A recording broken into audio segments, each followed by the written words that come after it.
మరోసారి మహారాష్ట్రలో రాజకీయాలు వేడెక్కే సీఎంగా ఏక్నాథ్ షిండే కొనసాగుతారా లేక మరోసారి ఉద్ధవ్ పగ్గాలు అందుకుంటారా? షిండే ప్రభుత్వానికి వ్యతిరేకంగా తీర్పు వస్తే పరిస్థితి ఏంటనేది సర్వత్రా ఉత్కంఠగా మారింది.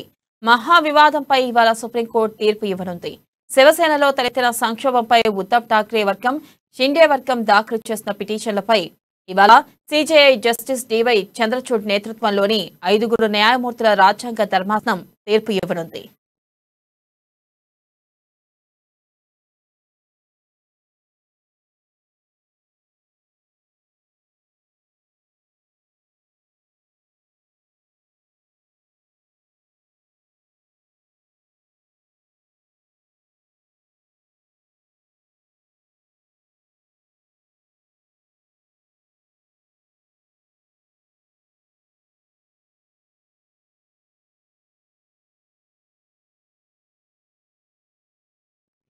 ఇక 9 రోజుల పాటు ఇరుపక్షాల వాదనలు విన్న ధర్మాసనం మార్చి 16న తీర్పును రిజర్వ్ చేసింది.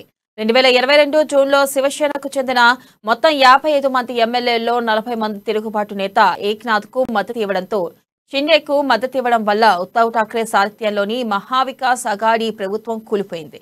ఆ తర్వాత భాజపా ఎమ్మెల్యేల మద్దతుతో సీఎంగా షిండే బాధ్యతలు చేపట్టారు. ఈ నేపథ్యంలో ఏడాది ఫిబ్రవరి 20న శివసేన తిరుగుబాటు ఎమ్మెల్యేలు వారికి నేతృత్వం వహించిన ఏక్నాథ్ షిండే అనర్హత అంశాన్ని సత్వరమే తేల్చాలని ఠాక్రే వర్గం సుప్రీంకోర్టును ఆశ్రయించింది.